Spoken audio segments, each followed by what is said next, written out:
कोई भी हमें बताता है तो हमें उसकी बात पे यकीन नहीं होता, क्योंकि हम बहुत सारे ऐसे लोगों को जानते हैं जिन्होंने हो सकता है इस प्रकार का कोई काम किया हो और उनकी अचीवमेंट बहुत बड़ी नहीं रही हो। मैंने उस अनजान व्यक्ति की बात पे यकीन किया कि जब ये सिस्टम इतना बड़ा हो सकता है तो मैं जो आज काम कर रहा हूं वो इसके मुकाबले में कुछ भी। और मैंने उसी मीटिंग में डिसीजन लिया कि मुझे कोचिंग सेंटर को छोड़ देना चाहिए और मुझे आरसीएम को बिल्ड करना चाहिए। उसके बाद मुझे आदरणीय बीसी सर की एक मीटिंग में जाने का मौका मिला और बीसी सर एक बहुत बड़े इंडस्ट्रियलिस्ट हैं, बहुत बड़े बिजनेसमैन हैं, उनकी करोड़ों का टर्नओवर होता है। उन्होंने एक लाइन बोले कि आज आपको कौन लेके आया है आप कितना जानते हैं मुझे मालूम नहीं, बट मैं आज आपको प्रॉमिस के साथ, कमिटमेंट के साथ ये बात बोल रहा हूं। मैं आपको आरसीएम में ज्वाइन करने की बात नहीं कर रहा हूं, मैं आपको हजारों करोड़ की कंपनी में पार्टनर बनाने के लिए आया हूं, इसलिए मैं आपके बीच में आया हूं। और कमाल इस बात का हुआ, मैंने उनकी बात पे भी यकीन कर लिया कि ये व्यक्ति मुझे करोड़ों की फैक्ट्री में, करोड़ों की इंडस्ट्री में पार्टनर 45% का पार्टनर बनाने की बात कर रहा है। जब आपका किसी व्यक्ति की बात पे यकीन बढ़ता है तो आपके आगे बढ़ने की संभावनाएं बढ़नी शुरू हो जाती है। हम यकीन ही नहीं करते तो हमारे मन में बहुत सारे सवाल जवाब चलते रहते हैं। मैंने उनकी बात पे यकीन किया और उन्होंने एक बात बोली, यदि आपको यहाँ पर कुछ बड़ा एस्टेब्लिश बनना है तो आपका पहला लक्ष्य होना चाहिए आरसीएम का रॉयल्टी चीवर बनना, पहला लक्ष्य। उनकी बात को सुन करके मैं पूरी तरह से आरसीएम रॉयल्टी चीवर की तरफ मेरा फोकस हो गया। मेरी डायरी में, मेरी नोटबुक में, मेरी प्लानिंग में, मेरे दिमाग में सोते जागते उठते बैठते केवल रॉयल्टी रॉयल्टी रॉयल्टी रॉयल्टी इस प्रकार का मेरा फोकस हुआ। और जब केवल 5 पैंट की किट मिलती थी इस बिजनेस में, कोई इंडस्ट्री के बारे में लोगों को पता नहीं था, उस दौरान इन सारी चीजों को साथ लेते हुए 6वें महीने I was royalty receiver of RCM. मैं आपको क्या बताना चाह रहा हूं, कई बार हम क्या करते हैं, जब हम काम करते हैं तो बहुत सारी ऐसी धारणाओं से बन जाते हैं, वो तो मेरा सपोर्ट नहीं कर रहा, टीम तो काम नहीं कर रही, अपलाइन भी ठीक नहीं है, पीयूसी भी सही नहीं है, और हम कई साल तक ऐसे ही उलझन में लगे रहते हैं और बिजनेस के बहुत बड़े रिजल्ट नहीं निकाल पाते। इस बात से कोई फर्क नहीं पड़ता कि कौन आपको सपोर्ट कर रहा है, कौन नहीं कर रहा है, फर्क इस बात से पड़ता है यदि आप उस कंसेप्ट पे 100% कॉन्फिडेंट हैं, आपके अप्लाई पे 100% विश्वास कर रहे हैं, और जिस व्यक्ति की सेमिनार में, ट्रेनिंग में आप आए हैं, यदि उनकी बातों पे यकीन करते हैं, मैं दावे से कहता हूं कोई साथ दे या ना दे, आप अकेले चल के भी आरसीएम का रोल टू टाइम बन सकते हैं। उस प्रकार के भाव आपको कामयाब होने में आपकी मदद करते हैं। आज मैं आपके बीच में कोई सेमिनार लेने के लिए नहीं आया हूं, आज मैं आपके बीच में ज्वाइनिंग कैसे किया जाए इसके बारे में बातचीत करने नहीं आया हूं। आज मैं ये नहीं बताने वाला हूं कि आपको प्रोडक्ट क्यों यूज करना चाहिए, प्रोडक्ट की क्या, वो तो आपके अप्लाई बताएंगे। आज मैं आपके बीच में एक डिस्ट्रीब्यूटर ट्रेनिंग वर्कशॉप के रूप में आया कि जब हम काम करते हैं, मैं ये मान के अपनी बात को शुरू कर रहा हूं कि जो साथी मेरे सामने बैठे हैं वो आरसीएम को कैरियर के रूप में करने वाले हैं। Am I right, sir? मैं इस बात को मद्देनजर रखते हुए अपनी बात को, टॉपिक को रखने वाला हूं कि मेरे सामने जो लोग बैठे हैं वो कहीं ना कहीं आरसीएम का डायमंड बनने की प्लानिंग करने के लिए आज यहाँ पर आए हैं। Am I right, sir? मैं आज इस बात को मद्देनजर रखते हुए अपने टॉपिक को आगे डिस्कस करने वाला हूं कि ये सारे के सारे अपने आप को आरसीएम का एक बहुत मैच्योर और स्ट्रॉन्ग लीडर मान के आज इस ट्रेनिंग में आए हैं। Am I right, sir? तो उन चीजों को आप अपने दिमाग में विचारों को रखिए। और डिस्ट्रीब्यूटर ट्रेनिंग का मतलब है कि जो चीजें हम नहीं कर पा रहे हैं, जिन चीजों पे हमारा ध्यान नहीं है, यदि हम उन चीजों को थोड़ा सा फोकस कर लें तो हम अपनी टीम के सबसे स्ट्रॉन्ग लीडर बन सकते हैं। और जो व्यक्ति अपनी टीम का स्ट्रॉन्ग लीडर बन जाता है उसकी टीम में रॉयल्टी और टेक्निकल की लाइन लग जाती है। चलो, यदि मैं अपनी रॉयल्टी के लिए भाग रहा हूं तो पता नहीं आएगी या नहीं आएगी, बट यदि मैं अपनी टीम का स्ट्रॉन्ग मैच्योर लीडर बन जाता हूं तो मेरी रॉयल्टी को मैटर ही नहीं है, मेरी टीम में ढेरों सारी रॉयल्टी और टेक्निकल आने की संभावना बननी शुरू हो जाती है। तो क्या यहाँ पर सारे स्ट्रॉन्ग लीडर बैठे हुए हैं सर? तो थोड़ा सा दिमाग को खुला रखिए, ओपन रखिए, धारणा बना के मत बैठिए। मेरी आपसे रिक्वेस्ट है कि आप यहाँ पर 1.5 घंटा 2 घंटा 2.5 घंटे जो भी सेशन चले थोड़ा सा धारणाओं से ऊपर उठिए, किसी भी जजमेंट में मत आइए। मैंने करके देख लिया, नहीं हुआ, बहुत सारे इन चीजों से थोड़ा ऊपर उठिए और अब जो चीज यहाँ पर बताई जा रही है उनको थोड़ा अंदर जाने दीजिए, कंफर्ट होकर बैठिए। कर सकते हैं सर? तो एक बार खुले मन से तालियां बजा सकते हैं।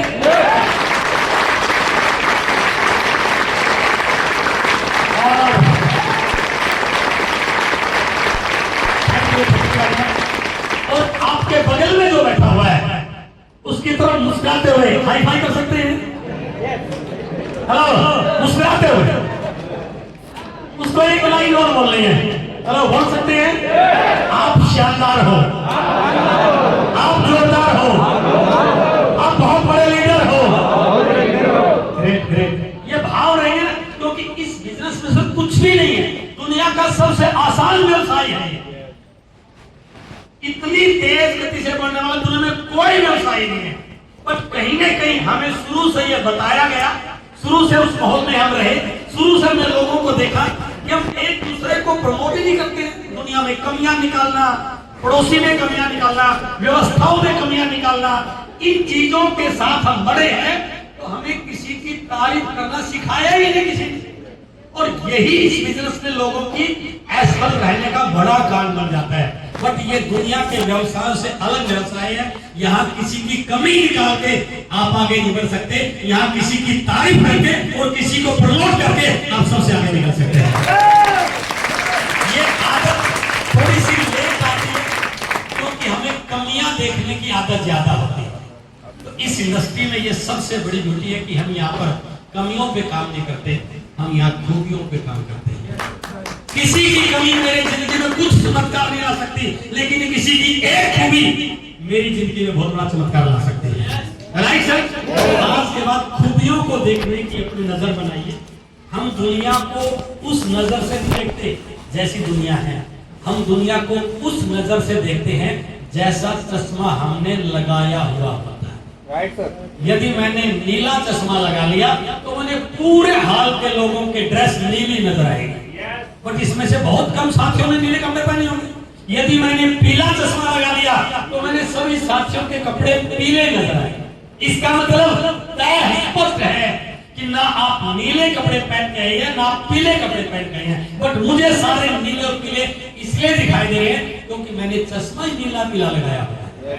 इसलिए दुनिया वैसी नहीं है, दुनिया वैसी नहीं है जैसी आपको दिख रही है। इस चीज को थोड़ा सा करेक्ट कीजिए, इस चीज को थोड़ा सा एडिट कीजिए, इस चीज को थोड़ा अपडेट कीजिए। हम दुनिया वैसी दिख रही है जैसा चश्मा हमने लगा रखा है। चश्मा बदलो भैया।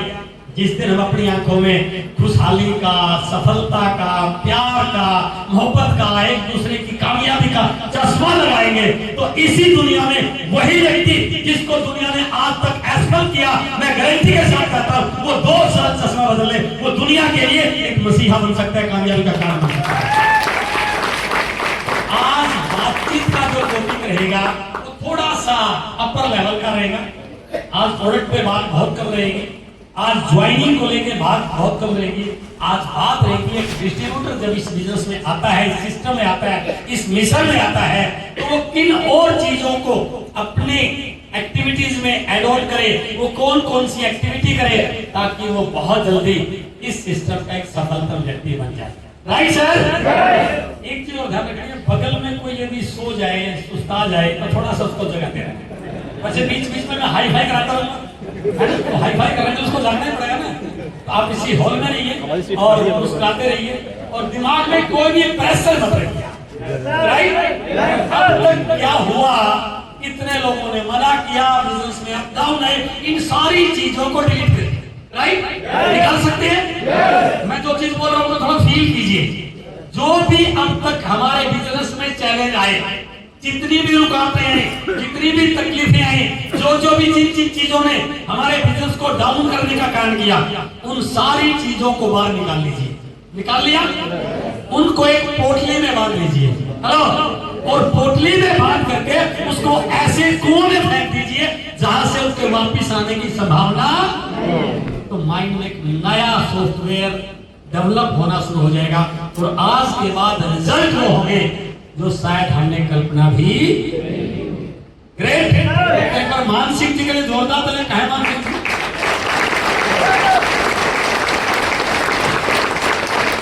मैं मानसिक जी से ज्यादा, क्योंकि थोड़ा बिजनेस बड़ा है तो डेप्थ तक चीजें जाती नहीं है, तो मैं पहली बार मानसिक जी से मिला। ये स्पेशल मिलने के लिए मुझे गुड़गांव आए।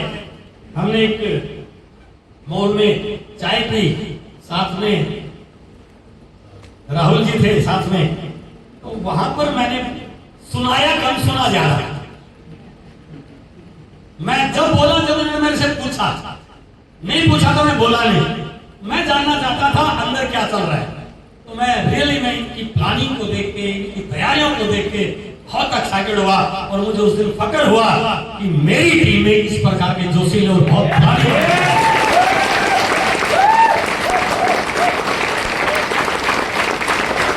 आपके क्लाइंट में एक व्यक्ति कमिटमेंट के साथ आगे बढ़ रहा है, अच्छी लीडरशिप के साथ आगे बढ़ रहा है, तो उसका आपको भरपूर फायदा होने वाला है, क्योंकि हम सब एक टीम का हिस्सा है। तो बातचीत शुरू करें sir. Are you excited? Okay, welcome all of you in distributor training workshop, right? बातचीत शुरू करते हैं सर कि इस सिस्टम में क्या करना है। अब तक मैं अपने घर का सामान बाजार से खरीद रहा था, क्लियर? मेरे घर में जो भी डेली यूज का प्रोडक्ट आ रहा है वो सारा का सारा बाजार से आता था। एक व्यक्ति ने मुझे आरसीएम के बारे में बताया, आरसीएम के प्रोडक्ट के बारे में बताया, आरसीएम के प्रोडक्ट की क्वालिटी के बारे में बताया, इससे होने वाले बेनिफिट के बारे में बताया, इससे आने वाली इनकम के बारे में बताया। मैं उस व्यक्ति की बात से प्रभावित हुआ और मैंने आरसीएम में ज्वाइन कर लिया, अपना कार्ड बनवा लिया, अपनी आईडी ले ली और मैंने प्रोडक्ट को परचेज करना शुरू कर दिया। फिर मुझे बताया कि अब आपने अपनी इस बात को कुछ लोगों के साथ शेयर करना है। मैंने लोगों के साथ शेयर करना शुरू किया, लोगों ने भी प्रोडक्ट लेना शुरू कर दिया, तो काम करते नहीं था। तो फिर इसमें ट्रेनिंग कहां से आ गया? बिजनेस क्या है, थीम क्या है? अब तक जो सामान आप बाजार से लेते थे, यदि आप उस सामान को बाजार के बजाय आरसीएम से लेना शुरू करो तो ये आपकी जिंदगी में चमत्कार कर सकता है। यदि आप कुछ लोगों को बताओगे कि आपका बिजनेस बन सकता है, आपकी रोटी। इसमें कहीं पर ट्रेनिंग का तो कोई टॉपिक नहीं आया, है ना? तो फिर ट्रेनिंग की जरूरत क्यों पड़ी? क्योंकि ये बिजनेस प्रोडक्ट के साथ साथ लोगों का बिजनेस है।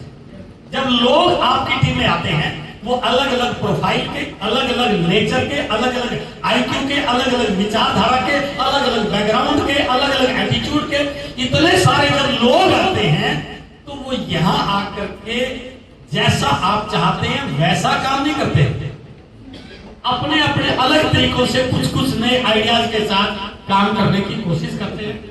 और यहाँ पर जो भी आपका टर्नओवर बनता है, वॉल्यूम बनता है, कुछ समय के बाद आपका टर्नओवर करोड़ों में कई सौ करोड़ों में बनना शुरू हो जाता है। और यदि आपकी टीम में उन सारे लोगों का मार्गदर्शन, उन सारे लोगों की एक्शन प्लान एक रूप में नहीं होगा तो वो टीमें बड़ा होने के बाद भी बिखर जाती है। तो जिस प्रकार से एक किसान खेत में फसल बोता है, वो फसल बोने से पहले 10 बार ट्रैक्टर चलाता है, अच्छे बीज डालता है, अच्छी फसल बोता है, खेत बिल्कुल साफ था, लेकिन फसल उगने के 10, 15, 20 दिन के बाद ही उस खेत में वो पौधे भी उगना शुरू हो जाते हैं जो किसान ने बोए। उनको बोल जाते हैं घास फूस, खरपतवार। तो यदि वो किसान उस घास फूस का, खरपतवार का इलाज ना करे तो क्या होगा? कुछ समय के बाद खरपतवार बढ़ने की स्पीड इतनी फास्ट होती है कि वो फसल से भी बड़ा होना, और उसकी थोड़ी सी लापरवाही, थोड़ी सी नादानी उसकी पूरी फसल को बर्बाद। यदि समय रहते वो उस खरपतवार का इलाज कर लेता तो फसल बड़ी हो जाती और खरपतवार खत्म हो जाता। यहां पर भी ये उसी प्रकार से डुप्लीकेबल है। जैसे आप काम शुरू करते हो तो बिजनेस तो बड़ा होना शुरू होता है क्योंकि प्रोडक्ट लाजवाब है, वॉल्यूम बढ़ना शुरू होता है, लेकिन वॉल्यूम के साथ साथ कुछ और चीजें भी बड़ी होना। यदि अपलाइन जागरूक है, मैच्योर है, उसको विजन है, फ्यूचर दिखाई दे रहा है, तो वो बिजनेस बढ़ाने के साथ साथ उन चीजों का भी इलाज करना अपलाइन के माध्यम से, किसी ट्रेनिंग के माध्यम से, किसी किताब के माध्यम से, किसी वीडियो के माध्यम से, किसी काउंसलिंग के माध्यम से, ताकि लोगों का फोकस अपने काम पर जाए। और यदि वो जागरूक नहीं है तो कई बार बिजनेस की बजाय और चीजों पे चर्चा होनी। और मैंने कई सारे 24 सालों का अनुभव, मैंने कई सारे लोगों को देखा है जिन्होंने बड़े मुकाम हासिल कर लिए, लेकिन उसके बाद भी आज उनका अता पता भी नहीं है वो आरसीएम से कहां गायब हो गए। उसके पीछे कारण क्या रहा? उन्होंने समय समय पर अपनी टीम में ट्रेनिंग्स पे फोकस नहीं किया, लर्निंग पे फोकस नहीं किया, इस सिस्टम की एजुकेशन पे फोकस नहीं किया, जिसका परिणाम क्या रहा कि उन्होंने बहुत बड़ी टीम को खराब कर दिया अपनी थोड़ी सी लापरवाही की वजह से। इसलिए इस सिस्टम में, क्योंकि हम अलग अलग बैकग्राउंड से आते हैं, अलग अलग फील्ड में काम करते हैं, तो मैं किसी भी फील्ड में यदि टॉप पर जाना चाहूं तो जब तक मुझे उस फील्ड के कोर प्रिंसिपल, उस फील्ड की बेसिक एजुकेशन मुझे नहीं पता होगी तो मैं उस फील्ड में टॉप पर जा ही नहीं सकता, है ना? मैं एक्टिंग के क्षेत्र में जाना चाहता हूं तो जब तक मुझे एक्टिंग के क्षेत्र की जानकारी नहीं होगी तो क्या मैं एक्टिंग के क्षेत्र में टॉप पर चला जाऊंगा? मैं ट्रेडिशनल बिजनेस में जाना चाहता हूं, जब तक मुझे ट्रेडिशनल बिजनेस की सारी जानकारियों की फील्ड में मैं टॉप पर। मैं क्रिकेट में जाना चाहता हूं, जब तक मुझे क्रिकेट की सारी बारीकी का पता नहीं होगा तो मैं उस फील्ड में टॉप पर। इसी प्रकार आरसीएम में यदि मुझे टॉप पर जाना है तो मुझे आरसीएम के फील्ड की पूरी जानकारी लेना बहुत। और बहुत सारे लोग ये गलती कर लेते हैं कि वो इस एजुकेशन से अपने आप को, अपनी टीम को ज्यादा कनेक्ट नहीं कर पाते और जिसकी वजह से उनका चलता हुआ बिजनेस भी स्लो हो जाता है, बैक मार जाता है और कई बार उसके नेगेटिव होने की संभावना भी बढ़ जाती है। इसलिए इस सिस्टम में ट्रेनिंग्स का, काउंसलिंग का, टीटीडब्ल्यू का, एलडीपीज का बहुत बड़ा रोल है। तो आज अपन बातचीत कर रहे हैं कि ट्रेनिंग और लर्निंग का क्या महत्व है, राइट? एक बहुत बड़े ट्रेनर ब्रायन ट्रेसी, उनकी एक लाइन है सफलता के बारे में, किसी व्यक्ति की सक्सेस के बारे में। ये गूगल पे आप सर्च कर सकते हैं, दुनिया के सबसे बड़े ट्रेनर हैं ब्रायन ट्रेसी। लीडरशिप के ऊपर इन जैसा दुनिया में कोई ट्रेनर नहीं है। इन्होंने लिखा continuous learning is the minimum requirement for success in any field. यदि आप किसी भी फील्ड में लगातार सफल होना चाहते हैं और आप उस फील्ड में कंटिन्यूअस लर्निंग नहीं कर रहे हैं, सीख नहीं रहे हैं, अपने आप को अपडेट नहीं कर रहे हैं, तो आप उस फील्ड में कभी सफल। इसका मतलब ये बात, किसी भी फील्ड में सफलता पाने के लिए आपको उस फील्ड में कंटिन्यूअस लर्निंग करनी चाहिए। हेलो, एबीसी में जब भी आप कभी शो को देखोगे तो ये डायलॉग अमिताभ बच्चन लिखा कि सीखना शुरू तो जीतना शुरू और सीखना बंद तो जीतना बंद। इसका मतलब सक्सेस से, जीतने से सीखने का कहीं न कहीं संबंध। और जो व्यक्ति सीखने को साइड में कर लेता है, क्योंकि ये लोगों को गलतफहमी हो जाती है।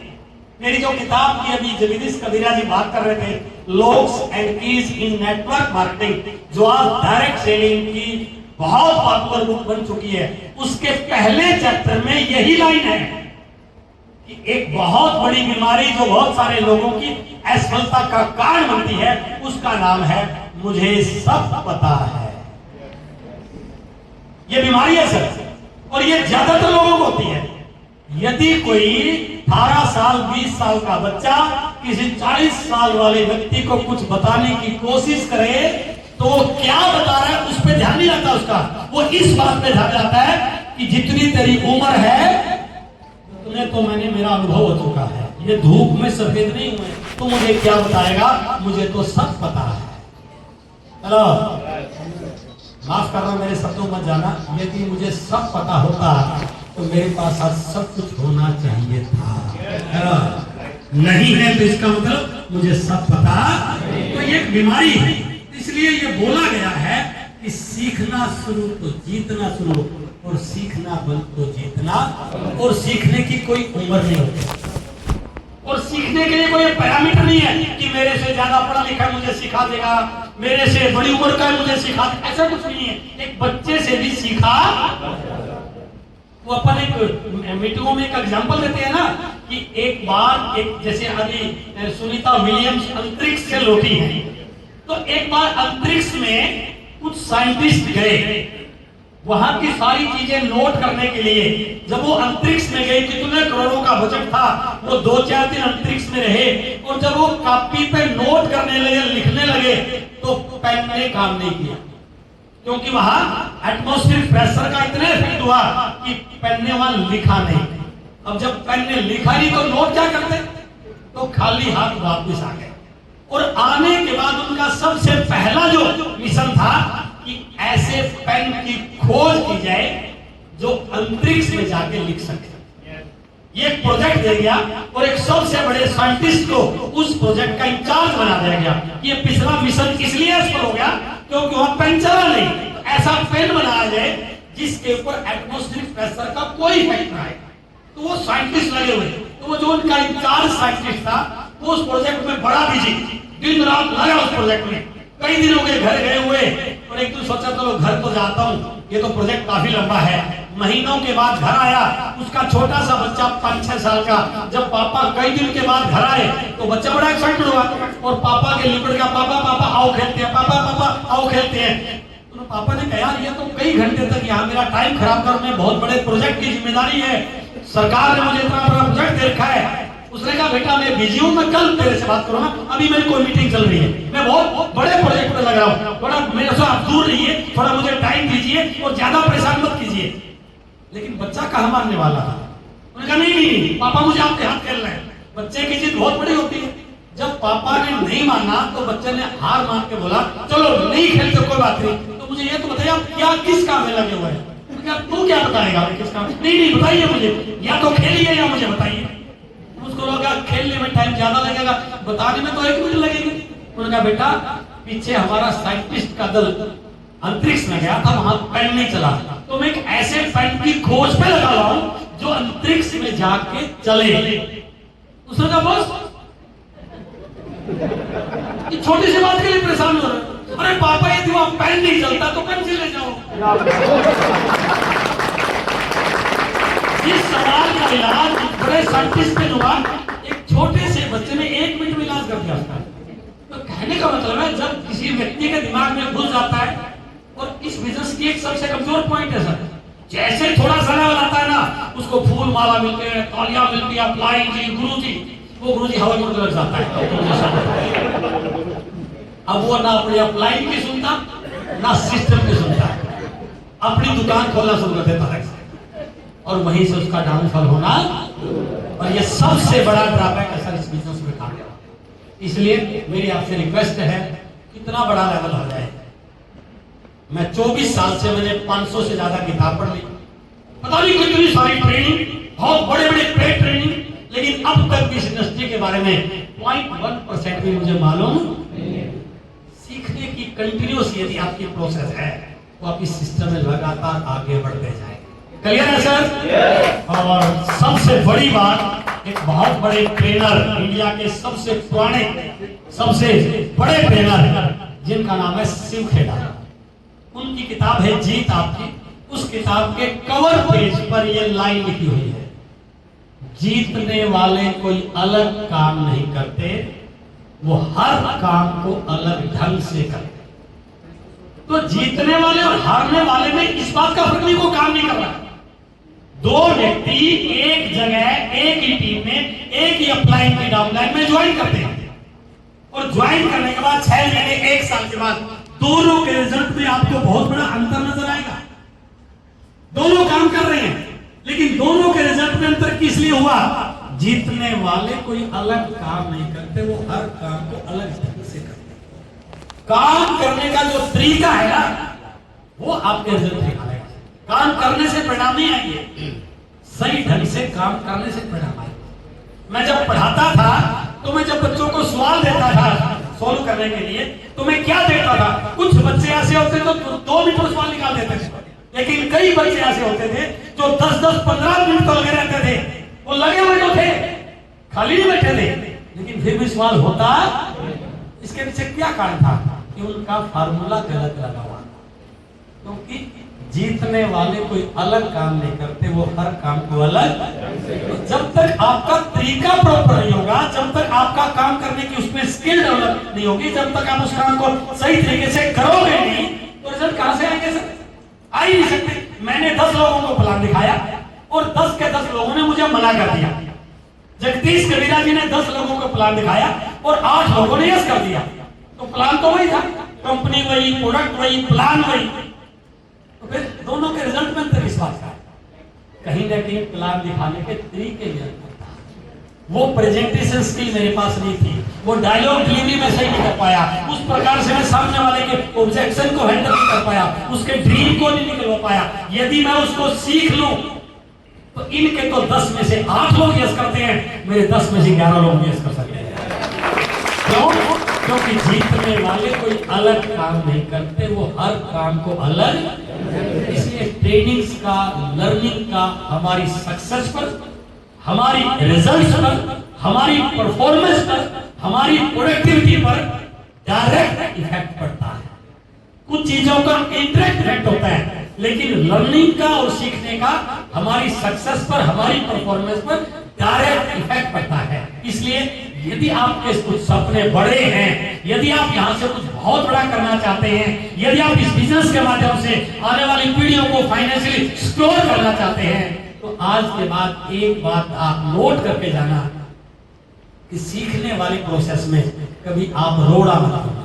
हेलो, क्योंकि जैसा आप करेंगे वैसे ही आपकी टीम करने वाली। इसलिए लर्निंग का, ट्रेनिंग्स का हमारे इस बिजनेस में बहुत बड़ा रोल। समझ में आ रहा है सर? एक बार तालियां बजा सकते हैं क्या? अब देखिए, जो हम काम कर रहे हैं, जो जो चीजें हमें सपोर्ट कर रही हैं, हमारी सक्सेस में उनका क्या रोल है? सक्सेस में 10% रोल एक्सटर्नल सपोर्टिव फैक्टर्स का होता है। 10% अपलाइन का सपोर्ट। और मैं इसलिए नहीं कामयाब हो पा रहा कि अपलाइन तो काम का है ही नहीं। यदि काम का हो भी गया तो भी उनके काम के होने से सिर्फ 10% फर्क पड़ेगा। हेलो, कंपनी का सपोर्ट, कंपनी की यहाँ कोई अच्छी फैसिलिटी हो जाए, कंपनी अच्छा वंडरवर्ल्ड खोल दे, कंपनी के बड़े प्रोग्राम मेरे शहर में होने लग जाए, जो भी हो, या आपकी टीम में सब सारे लोग काम के नहीं है, सारे लोग एक्टिव नहीं है, सारे लोग एक्टिव होते नहीं सर किसी के। इन सारी चीजों का आपके डिलीवरी सेंटर, सर मैं जहां काम कर रहा हूं वहां तो छोटा सा पीयूसी है, आपके यहाँ छोटा सा तो है, जब हमने शुरू किया था छोटा सा भी नहीं था। आप मेरे से कितने बेहतर हैं, लेकिन मुझे वो छोटा सा भी अच्छा। तो ये इन चीजों का, या कोई बिजनेस कोई अपलाइन थोड़ी 1 लाख चला दे, कई लोगों के दिमाग में ये गलती भी होती है, कुछ बड़ा छोटा बिजनेस मिल जाए या कोई और स्पोर्ट है। तो मेरा कहने का मतलब है कि सारी चीजों का जो एक्सटर्नल सपोर्ट फैक्टर है ना, इनका केवल 10% रोल है, सिर्फ 10%। 90% रोल आपका खुद का है। Right sir? और मैं अक्सर आपकी हर ट्रेनिंग में इस बात को बोलता हूं, यदि आपके बिजनेस में चमत्कार होगा तो ना अपलाइन की वजह से होगा, ना डाउनलाइन की वजह से होगा, केवल आपकी वजह से होगा। और यदि आज आपका बिजनेस में चमत्कार नहीं हो रहा है, बिजनेस नहीं बढ़ रहा है, तो भी अपलाइन और डाउनलाइन की वजह से नहीं हो रहा, आपकी वजह से नहीं हो रहा। आप कहीं ना कहीं कमजोर हैं, आपकी कहीं ना कहीं तैयारी कमजोर है, इसलिए बिजनेस में समस्या है। और जिस तरह ये बात हमारी समझ में आ जाती है ना, बिजनेस के सारे कमजोर करने वाले फैक्टर खत्म हो जाते हैं। मैं इसी बात में उलझा हुआ हूं, वो ठीक नहीं है, वो ठीक नहीं है, वो काम नहीं कर रहा, वो इसलिए तो मेरा बिजनेस नहीं बढ़ रहा। ये सिर्फ अपने आप को झूठी सांत्वना देने का फैक्टर है बस। इससे अपनी भड़ास तो निकल जाती है, क्योंकि दुनिया में हमेशा ये नेचर रही है कि जब कोई गलत हो जाए तो कोई और जिम्मेदार है, और कोई अच्छा हो जाए तो मैं जिम्मेदार हूं। यही एटीट्यूड आज दुनिया में लोगों की असफलता का कारण बना हुआ है। बट इस बिजनेस की नेचर दूसरी है। यदि कुछ अच्छा हुआ तो औरों ने ठीक किया होगा, और यदि कोई गड़बड़ हो रही है तो मैंने अपनी जिम्मेदारी को ठीक नहीं संभाला। हेलो, जिस दिन ये भाव मेरे अंदर आ गया, बाहर के सारे ब्रेक कर खत्म, और आपके बिजनेस की स्पीड रॉकेट की स्पीड से चलने वाली है। इसलिए अपने आप पे विश्वास कीजिए कि मैं इस बिजनेस को बहुत बड़े मुकाम तक ले जाने में सक्षम हूं। मैं इसको कर सकता हूं। जितने भी लोगों ने आज तक इस बिजनेस में बड़े बड़े रिकॉर्ड बनाए हैं वो कहीं भी मेरे से बेहतर नहीं है। वो मेरे जैसे आम इंसान रहे हैं जो दिखते मेरे